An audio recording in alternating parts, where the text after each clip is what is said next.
बोलिए श्री दुर्गे मैया की जय। श्रोता बंधुओं, सादर जय सिया राम। आज से नवरात्र प्रारंभ हो चुका है। हम आप सभी लोगों को नवरात्र के पावन पवित्र त्यौहार के शुभ अवसर पर आप सभी लोगों को सादर हृदय से आभार व्यक्त करता हूं, अभिनंदन वंदन करता हूं कि माँ भगवती देवी आप सभी लोगों पर सदा कृपा बनाए रखें। यही मेरा उद्देश्य है। हम नवरात्र के शुभ अवसर पर आप लोगों को 9 दिनों तक माँ भगवती का जो 9 अध्याय कथा जो श्री दुर्गा सप्तशती से में है अंकित, उसे हम एक एक अध्याय करके प्रतिदिन आप लोगों को सुनाने का प्रयास करूंगा। आप लोग सुने और समझें। कितने हमारे भक्त लोग तो इस नवरात्र में व्रत रखकर माँ भगवती देवी का उपासना कर रहे हैं। कितने श्री राम जन्म के उपलक्ष्य में रामायण पाठ कर रहे हैं। आप सभी भक्तजनों को मेरा सादर प्रणाम। जो भक्त लोग उपासना नहीं कर पा रहे हैं, साधना नहीं कर पा रहे हैं, पूजा नहीं कर पा रहे हैं माता भगवती का, उन लोगों के लिए हम यह कथा सुनाने का प्रयास कर रहा हूं और माँ के श्री चरणों में प्रणाम कर रहा हूं।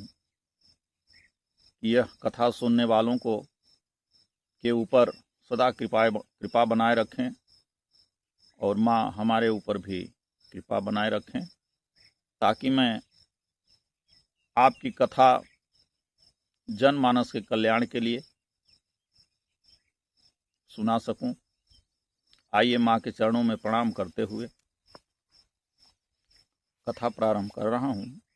बंधुओं, मैं केवल हिंदी रूपांतर ही कथा सुना रहा हूं, क्योंकि जो संस्कृत श्लोक है उसे बोलने में बहुत अशुद्धियां हो जाता है। इसी भय से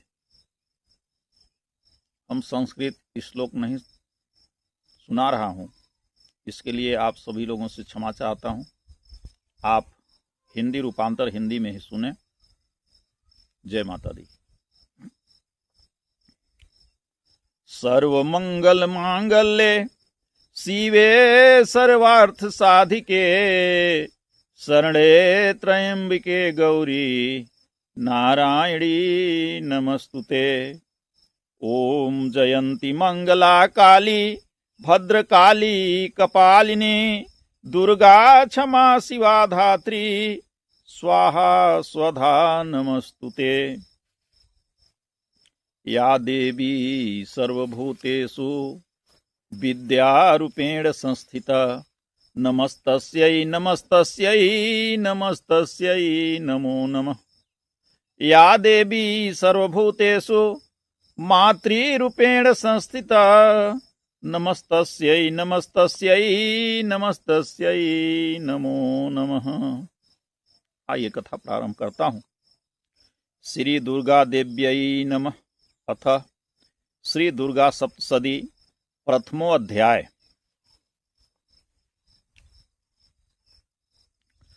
प्रथम अध्याय के चरित्र के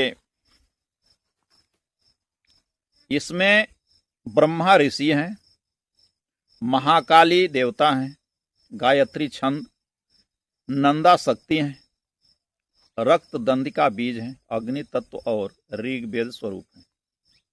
महाकाली देवता की प्रसन्नता के लिए प्रथम चरित्र में के जप में विनियोग किया जाता है। भगवान विष्णु के सो जाने पर मधु और कैटभ को मारने के लिए कमल जन्मा, ब्रह्मा जी ने उनका स्तवन किया था। उन महाकाली देवी का मैं प्रणाम करता हूँ, उनके शरण में हूँ। वे अपने 10 हाथों से खड्ग, चक्र, गदा, बाण, धनुष, परीक, शूल, पुसुंडी, मस्तक और शंख धारण करती हैं। उनके 3 नेत्र हैं। वे समस्त अंगों में दिव्य आभूषणों से विभूषित हैं। उनके शरीर की कांति नीलमणि के समान है तथा 10 मुख तथा 10 पैर से युक्त है। मार्कंडेय जी कहते हैं, बोले सूर्य के पुत्र सावर्णी जो 8वें मनु कहे जाते हैं, उनकी उत्पत्ति का कथा विस्तार से कहता हूं, सुनो। सूर्य कुमार महाभाग सावर्णी भगवती महामाया के अनुग्रह से जिस प्रकार मनवंतर के स्वामी हुए, वही प्रसंग सुनाता हूं। पूर्व काल की बात है। स्वारोषित चित मनवंतर में सूरथ नाम के एक राजा थे, जो चैत्र वंश में उत्पन्न हुए थे। उनका समस्त भूमंडल पर अधिकार था। वे प्रजा का अपने औरस पुत्रों की भांति धर्मपूर्वक पालन करते थे। तो भी उस समय लोकाभिध्वंसी नाम के क्षत्रिय उनके शत्रु हो गए। राजा सूरथ की दंड नीति बड़ी प्रबल थी। उनका शत्रुओं के साथ संग्राम हुआ। यद्यपि कोला विध्वंसी संख्या में कम थे, तो भी राजा सूरथ युद्ध में उनसे परास्त हो गए। तब वे युद्ध भूमि से अपने नगर को लौट आए और केवल अपने देश के राजा होकर रहने लगे। समूची पृथ्वी से अब उनका अधिकार छिन गया। किंतु वहां भी उन प्रबल शत्रुओं ने उस समय महाभाग राजा सूरथ पर आक्रमण कर दिया। राजा का बल क्षीण हो चला था, इसलिए उनके दुष्ट, बलवान एवं दुरात्मा मंत्रियों ने वहां उनकी राजधानी में भी राजकीय सेना और खजाने को हथिया लिया। सूरथ का प्रभुत्व नष्ट हो चुका था, इसलिए वे शिकार खेलने के बहाने घोड़े पर सवार हो वहां से अकेले ही एक घने जंगल में चले गए। वहां उन्होंने विप्रवर मेधा मुनि का आश्रम देखा, जहां बहुत से हिंसक जीव अपनी स्वाभाविक हिंसावृत्ति को छोड़कर परम शांत भाव से रहते थे। मुनि के बहुत शिष्य थे। वहां जाने पर मुनि ने उनका स्वागत सत्कार किया और वे मुनि श्रेष्ठ के आश्रम पर इधर उधर विचरते हुए कुछ काल तक रहे। फिर ममता से आकृष्ट चित होकर वहां इस प्रकार चिंता करने लगे कि पूर्व काल में मेरे पूर्वजों ने जिसका पालन किया था, वही नगर आज मुझसे रहित है। पता नहीं मेरे दुराचारी भाईजन उसकी धर्मपूर्वक रक्षा करते हैं या नहीं। जो सदा मत की वर्षा करने वाला और सूरवीर था, वह मेरा प्रधान हाथी अब शत्रुओं के अधीन होकर न जाने किन भोगों को भोगता होगा। जो लोग मेरी कृपा, धन और भोजन पाने से सदा मेरे पीछे पीछे चलते थे, वे निश्चय ही अब दूसरे राजाओं का अनुसरण करते होंगे। उन अव्ययी लोगों के द्वारा सदा खर्च होते रहने के कारण अत्यंत कष्ट से जमा किया हुआ मेरा वह खजाना खाली हो गया होगा। ये तथा और भी कई बातें राजा सूरथ निरंतर सोचते रहते थे। एक दिन उन्होंने वहां विप्रवर मेधा के आश्रम के निकट एक वैश्य को देखा और उससे पूछा, भाई तुम कौन हो? यहाँ तुम्हारे आने का क्या कारण है? तुम क्यों शोकग्रस्त और अनमने से दिखाई देते हो? राजा सूरथ का यह प्रेम पूर्वक कहा हुआ वचन सुनकर वैश्य ने विनीत भाव से उन्हें प्रणाम करके कहा। वैश्य बोला, राजन, मैं धनियों के कुल में उत्पन्न एक वैश्य हूँ। मेरा नाम समाधि है। मेरे दुष्ट स्त्री पुत्रों ने धन के लोभ से मुझे घर से बाहर निकाल दिया है। मैं इस समय धन, स्त्री और पुत्रों से वंचित हूँ। मेरे विश्वसनीय बंधुओं ने मेरा ही धन लेकर मुझे दूर कर दिया, इसलिए दुखी होकर मैं वन में चला आया हूँ।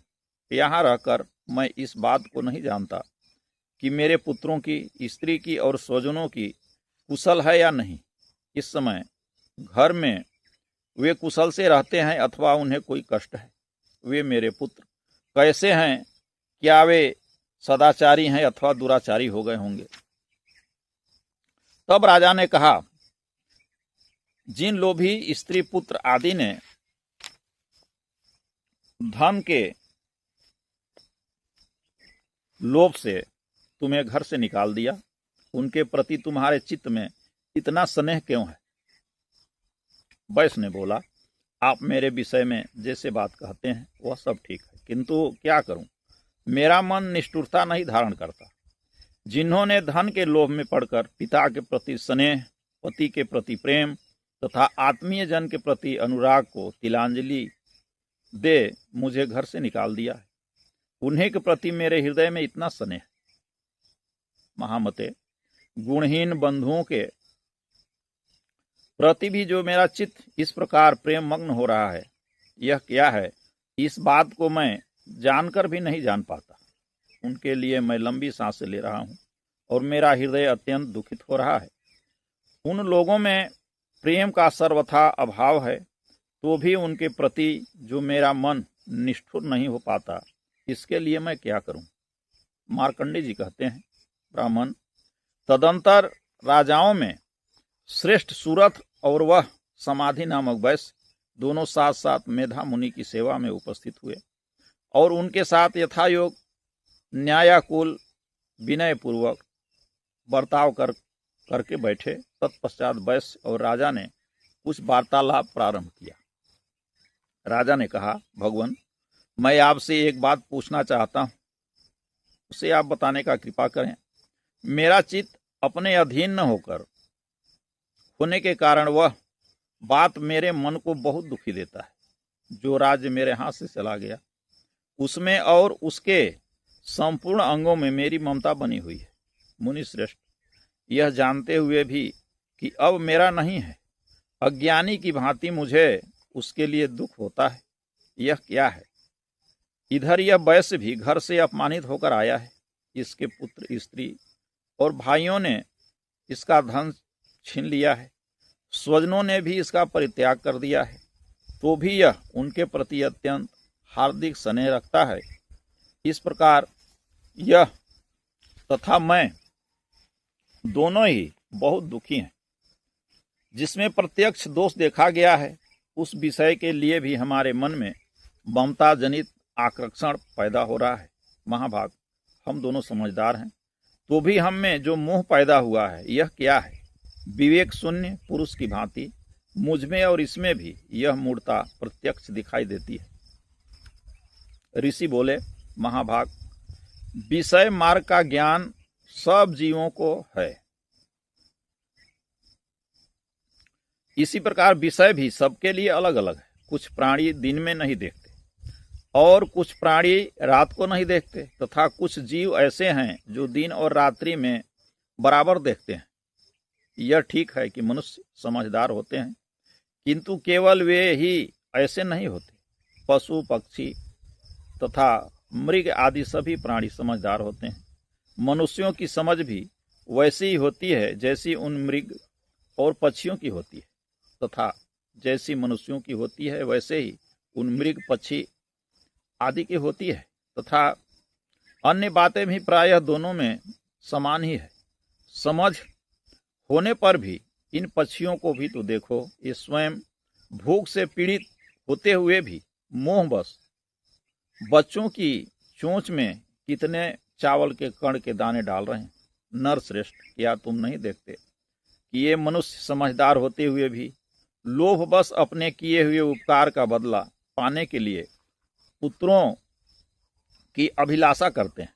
यद्यपि उन सब में समझ की कमी नहीं है, तथापि वे संसार की स्थिति, जन्म मरण की परंपरा बनाए रखने वाले भगवती महामाया के प्रभाव द्वारा ममतामय भंवर से युक्त मोह के गहरे गर्त में गिराए गए।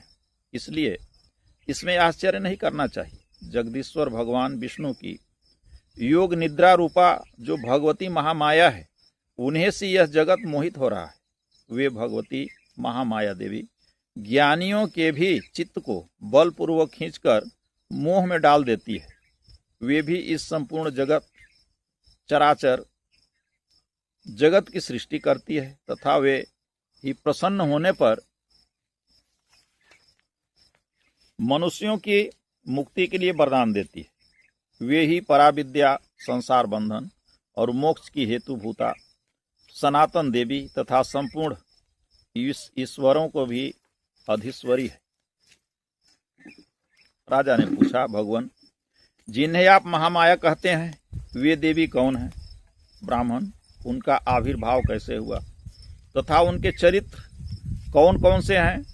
ब्रह्मवेताओं में श्रेष्ठ महर्षि, उन देवी का जैसा प्रभाव हो, वैसा स्वरूप हो और जिस प्रकार प्रादुर्भाव हुआ हो, वह सब मैं आपके मुख से सुनना चाहता हूँ। कृपा कर सुनाने का कष्ट करें।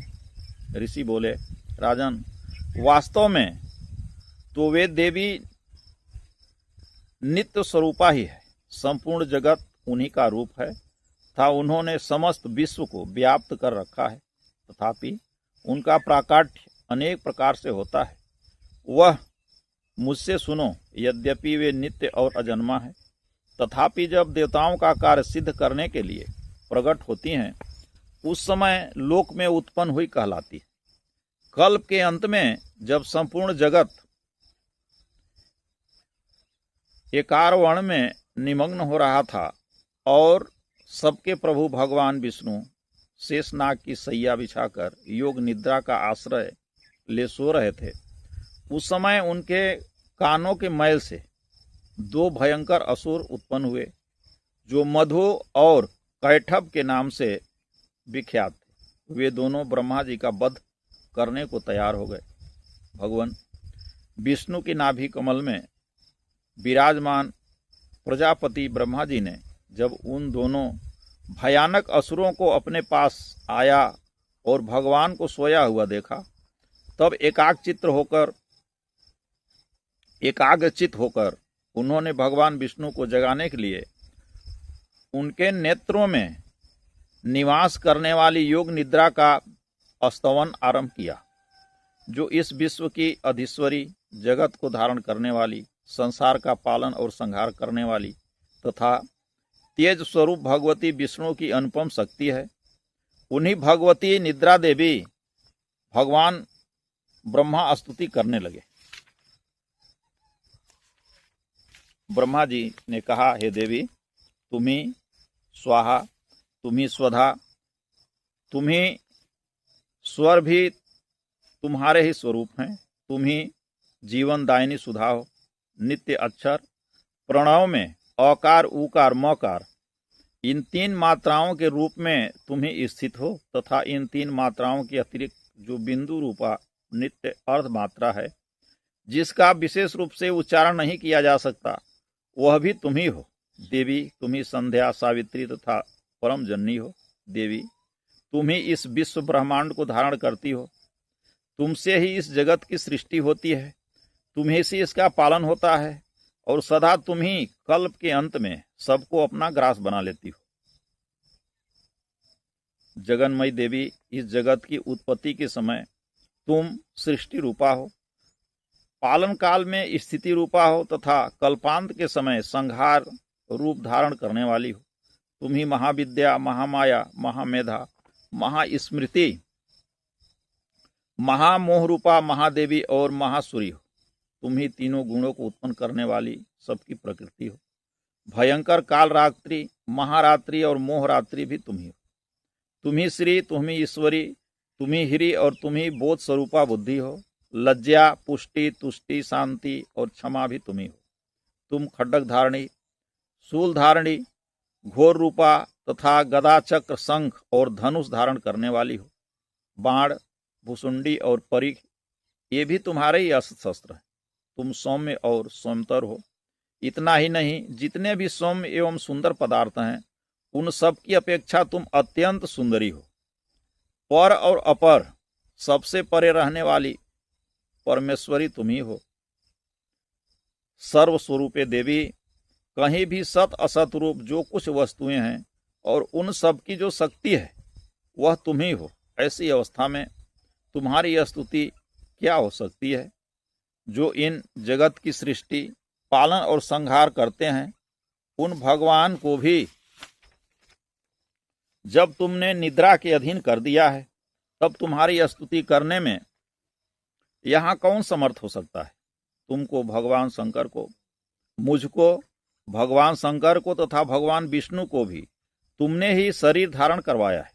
अतः तुम्हारी स्तुति करने की शक्ति किसमें है। देवी, तुम तो अपने इन उदार प्रभावों से ही प्रशंसित हो। ये जो दोनों दुर्धर शत्रु असुर मधु और कैटभ हैं, इनको मोह में डाल दो और जगदीश्वर भगवान विष्णु को शीघ्र ही जगा दो। साथ ही इनके भीतर इन दोनों महान असुरों को मार डालने की बुद्धि उत्पन्न कर दो। ऋषि कहते हैं, राजन, जब ब्रह्मा जी ने वहां मधु और कैटभ को मारने के उद्देश्य से भगवान विष्णु को जगाने के लिए तमोगुणी अधिष्ठात्री देवी योग निद्रा की इस प्रकार स्तुति की, तब वे भगवान के नेत्र, मुख, नासिका, बाहु, हृदय और वक्ष स्थल से निकलकर अव्यक्त अजन्मा ब्रह्मा जी की सृष्टि के सक्षम खड़ी हो गई। ब्रह्मा जी की दृष्टि के समक्ष खड़ी हो गई। योग निद्रा से युक्त होने पर जगत के स्वामी भगवान जनार्दन उस एकावरण के जल में शेषनाग की सैया से जाग उठे। फिर उन्होंने उन दोनों असुरों को देखा।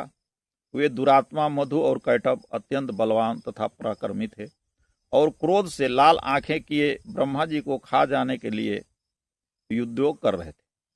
तब भगवान श्रीहरि ने उठकर उन दोनों के साथ 5000 वर्ष तक केवल बाहु युद्ध किया। वे दोनों भी अत्यंत बल के कारण उन्मत्त हो रहे थे। इधर महामाया ने भी उन्हें मोह में डाल रखा था, इसलिए वे भगवान विष्णु से कहने लगे, तुम हमारी वीरता से संतुष्ट हो। भगवान विष्णु से कहने लगे, हम तुम्हारी वीरता से संतुष्ट हैं, तुम हम लोगों से कोई वर मांग लो। भगवान बोले, यदि तुम दोनों मुझ पर प्रसन्न हो तो अब मेरे हाथों से मारे जाओ। बस इतना सा ही मैंने वर मांगा है, यहाँ दूसरे किसी वर से क्या लेना देना। ऋषि कहते हैं, इस प्रकार धोखे में आ जाने के कारण जब उन्होंने संपूर्ण जगत में जल ही जल देखा, तब कमल नयन भगवान से कहा, जहां पृथ्वी जल में डूबी हुई न हो, सूखा हुआ स्थान हो, वहीं हमारा वध करो। ऋषि कहते हैं, तब तथास्तु कहकर शंख, चक्र और गदा धारण करने वाले भगवान ने उन दोनों के मस्तक अपनी जांघ पर रखकर चक्र से काट डाले। इस प्रकार ये देवी महामाया ब्रह्मा जी की स्तुति करने पर स्वयं प्रकट हुई थी। अब तुम पुनः मुझसे उनके प्रभाव का वर्णन करता हूं, अगले अध्याय में सुन सकते हो। इस प्रकार श्री मार्कंडे पुराण में सावर्णिक मनवंतर की कथा के अंतर्गत देवी महात्म्य में मधु कैटभ वध नामक पहला अध्याय पूरा होता है। बोलिए श्री दुर्गा मैया की जय।